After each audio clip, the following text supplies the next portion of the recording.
We're lucky enough to have the filmmakers here, Robert Halpin, Tony Gentile, and then of course, the man, the myth, the legend, Mr. Lance Collins.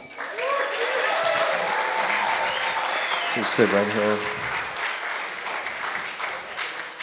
There we go.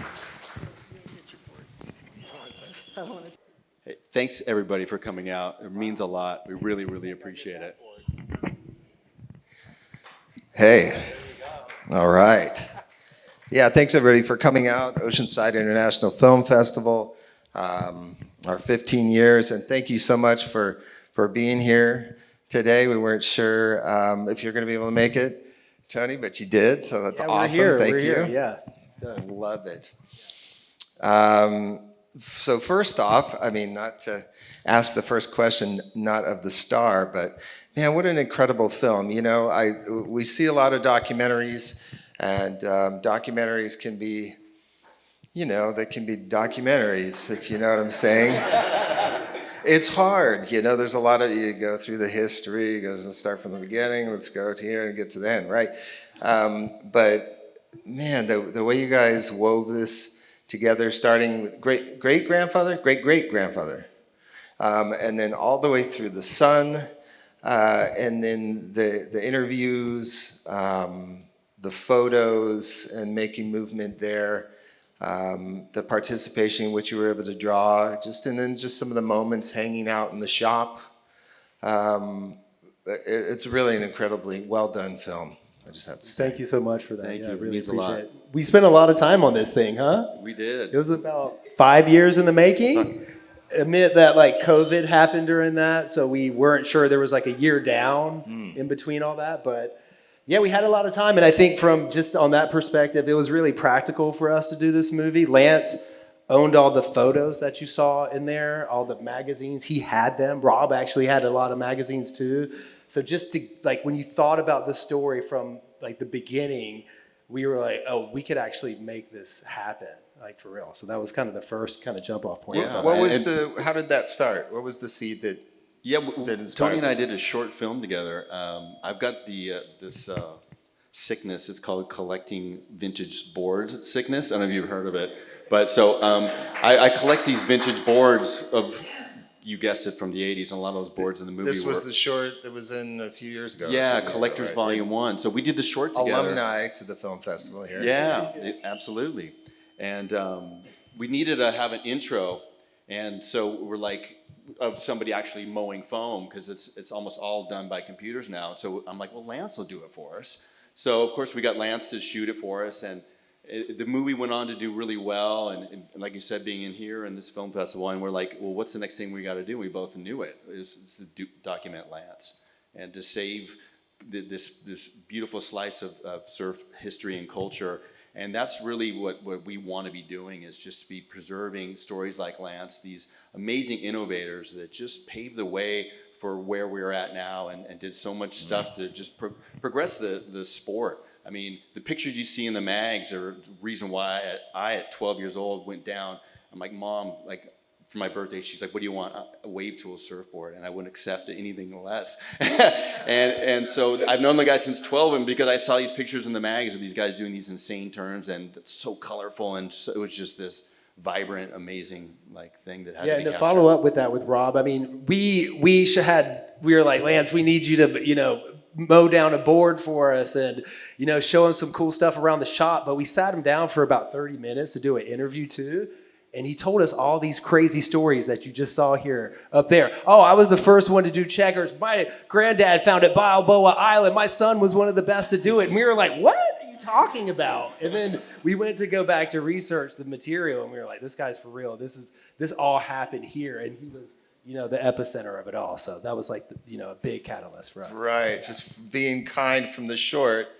And then, wait, we want to do a movie about this guy. And you were okay with that? It just... Well, I'm doing good. Like the whole movie portrays, you know, through my life, you know, I ended up making surfboards and stuff. And things went along, and we couldn't really get going that massive, you know, back in the 70s. And all of a sudden around in the 80s, the limelight just hit us. Bam. you know, like that 80s thing that you guys saw in there. Yeah. And I mean, we tried to milk it, you know, and make money at it and everything, but it never hit our way like that. Those two guys that were up here before, Yeah. you know, They stay. they're, you know, like Yeah. PT, he won some contests, you know, he was an okay guy, and McKnight, yeah, whatever, you know, but like they didn't have, like we had fun. I Right. had all the kids running around, hauling around, surfing and stuff. That's not sitting in the office going. Later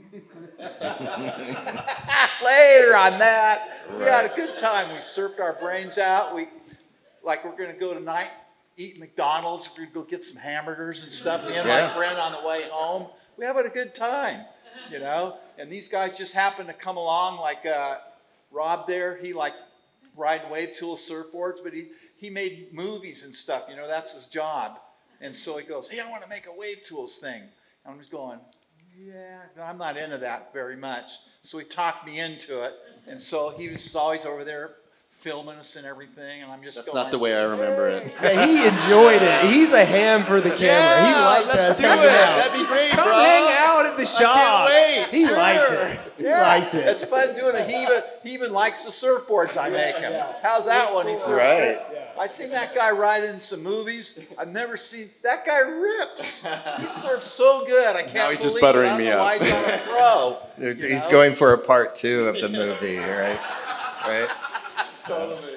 Sequel. I mean, it's exactly that was my inspiration too. I mean, as a kid, I had to wait till I got older and was a grown up to get my hands on a wave tool. But that was your the board? yeah. Wow, there you go. The just the colors, the new wave kind of punk rock and everything. That's what drew me. I don't know how old was I, 14 or something like that, in the magazines, looking in the magazines. And, you know, just like it's explained in the film, the photos and the different surfers that I gravitated towards, you know, Danny Kwok and some of the other surfers just shredding, and the speed and the colors and things like that. Just the inspiration. So what were some of the things that really inspired you to do some of the crazy, you know, drilling the holes? I got the whole ribs thing, but then I saw the other, Well, when we like the first started direct making them, we holes. weren't that much into the color thing. We're just kind of like the status quo, you know, what everybody did. Yeah. And then back in the late 70s or something, I had some kids coming up and working for me, and they did paintings on boards, and it just kept accelerating. And Richie, he got into it. He was like, he's one of the main guys that did the trip. He was like, I don't know, 12 to 14 or something. And we'd have to go to these trade shows in Florida all the time, you know, and show the boards in the booths. And our competition was like maybe Town and Country and a couple other guys. There's some guys at back there could paint really good. And Richie painted all the boards we took to the show, and he blew them away. He's a little kid. You know, he's The like all airbrushing mixed and up, you know, doing weird stuff. And so we just kept going on it, you know, on that thing. And I picked up on it. I never painted boards that much, and I just started doing it. But I made surfboards. I was into it. And like, it's to give you the sales pitch. The way we shape the boards, nobody makes it like that in the industry. We're the only guys that's still doing it that way. They have concave bottom boards, and they don't work very good. I get these guys, I even got pictures of guys surfing on their waves, riding one of our boards and one of theirs, and they don't surf as good. It's there, and you can feel that too. It's a faster board. Yes, like what those guys were absolutely. saying on there, they're quicker. Scary almost. But the 4 main things that sell a surfboard, if you're famous, ta-da, ride what I got. Number 2, if the guy's really a nice guy that surfs you, shaper guy in town, or you get it really cheap. Yeah. Ah, man, it's so cheap. And the last thing people care about is if it works. Because I've seen pictures like they've taken ironing boards and a door, like Kelly Slater took a door and put a fin on it and went out and he was surfing on it. A door! So it doesn't matter. You can ride anything there is out in the water, but it helps you to have more fun if you have a more performance board. Let alone the boards that we make with all the colors and stuff, well, people really get excited about that and they feel good about it with the label, and they go to the beach, you know, they're really honored to carry that board down there instead of just a white one. What kind of a board's that guy got? Exactly. Don't know. And it's really rare, maybe people that don't know, that there's shapers, and then they'll have somebody else do the airbrushing and somebody else do the glassing, and maybe sometimes someone else do the sanding. But for you to shape and do the artwork is I glass extremely everything. unique. I glass all the boards too. Wow, see, that's It's just something I like to do. You know, I learned how to do it when I was younger, and like I'm kind of, I went to Tennessee to retire. I didn't want to do nothing. And so the farm ranch trip, it's too much work, man. 20 That's not acres worth of retired. yard work and all those animals. Like it showed me, and I'm just sitting in my chair just going, get up and make my surfboard in my little room once in a while. It's fun. Like if you ever have, like you guys have a hobby, stamp collection, or play with your plants out in the backyard, what do? Well, I make surfboards. I like making them. It's fun. And so I do it really good, and people appreciate it. And so I make a little bit of money on it, not much. You don't make much money on surfboards. Like that McKnight guy, he made millions. And so did Hurley, made millions. I don't know how, but they did. I tried Bob was a everything. shaper. Bob started I off as a couldn't make shaper, sort of. millions. Yeah. But one thing I got, the richest thing I got is a walk with God to be able to do all this stuff. Yeah. You know, that's where I made the most money. Yep. And when I get up to heaven and stuff, you know, I'm going to get my little ranch up there. Big one. I yelped all those kids, God will say, you know. That's beautiful. You know, one thing I really loved that you guys did with the film was to take it was mostly old vintage boards, for lack of a better term, around to the different people that you were in, a lot of them shapers. Yeah, so that segment in the movie where you saw all the boards coming in was actually an interview tactic. So when the interview got stale and we needed a time to break the interview, we would get up and Rob and I take a little break. We'd be like, this is the time, we gotta bring the board in, let's bring the board in. And so we would bring it in, it would totally change the energy. I mean, you would see the faces of the people. It was super genuine and really truthful. We had it like in the back of the car. We'd be like, go get the board. And we go get it. And so when you saw that moment, it was really a genuine moment. Those were the first reactions that we captured from everyone. And it actually helped change and shift the energy in the interview. And then that opened up the door for that segment that you saw. But it also highlighted these people that know, I mean, no, Bob's not here, right?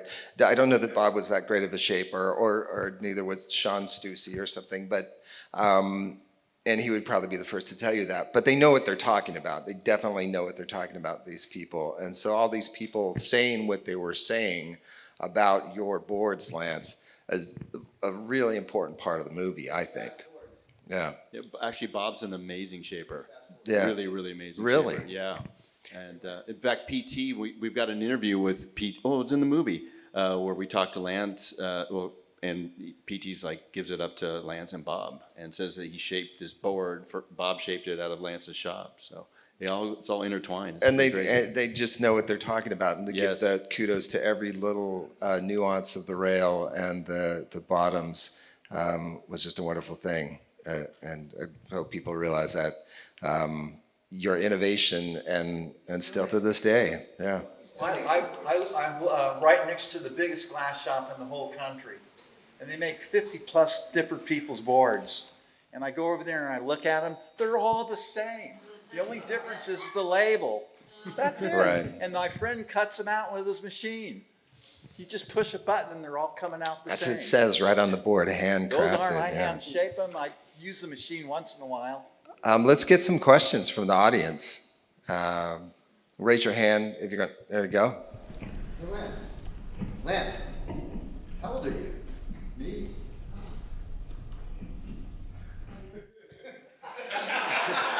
He's 7 in dog years.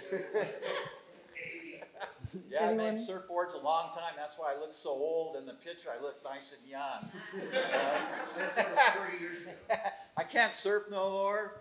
You know, I'm like, I can't even hardly do a push-up. But when you get to be, You can stand up. you try it. Lucky to walk Right, into that's right, that. Lance. That's right. Thank you, Lance. Wonderful and beautiful story of life that you have. I'm wondering that you said that you see all the boards are the same. But I'm wondering if you, as a craftsman, you have a particular one that you say, this is the best board I ever built, and I was sent to this world to make this one. Every time you make one, you go, man, that's it. Especially when a guy comes up and orders a board, and I can just make it exactly the way they want, and they go, oh man, that's it. Some guy just picked up a couple of them the other day, blew his mind. He was so happy, and that's just going, that is it, man. Making people happy like that makes me feel good. Besides just making them, it's really good. If I could tail off of that. And then there's one even better. We sit there and we can hug each other and we can pray together and thank God for our lives. Amen. That's even greater. Well, we were gonna put in the movie, but we didn't end up in. But Lance is 98% deaf, so that's why he talks very loud. And so he literally achieved the American dream, having pulled himself up by his bootstraps. One, not being able to hear and losing many jobs along the way because of it. Two, going to jail and surviving that. And then being able to change his trajectory. I mean, just to be able that takes a lot of will to be able to change your life around and say, hey, I'm going to stop this down spiral, and to make such a success of yourself, and to have this business that was making more boards than anything. And then he realized that was of the earth, and he's like, you know what, I'm not finding happiness in this, and that's where he found his faith. And that's a beautiful story that I'm really just honored to tell. That's great. Thank you for saying. I appreciate that. Anybody else? Such a good movie, there's no questions. All the questions were answered in the film, right? No, so probably I true. have one thing to say. There we go. Lance, Louise. you are a badass. You're so cool. Yeah. Second that. Oh, Rip here it we off, go. big guy. Uh-oh. Rip it off. I don't never have long hair. I just thought I'd try it for this next year and see how it is. How do girls do it? I'm washing it, combing it, it catches. It's a hassle. I don't know how long I'm gonna have it for. But I tried it. That's a In mess. my beard. Oh man, food gets caught in it. Oh my gosh. Well, I just want to thank you guys all for coming out. It's amazing. It's an incredible film. You're an incredible innovator. It's wonderful you got recognized at the Hall of Fame there in Huntington Beach. And hopefully there's more recognition coming as this film tours around. And thank you all for coming. We'll have the next block up here in just a little bit. Thank you. So Thank signing you, in. Lewis. Thank you for the Oceanside Film Festival.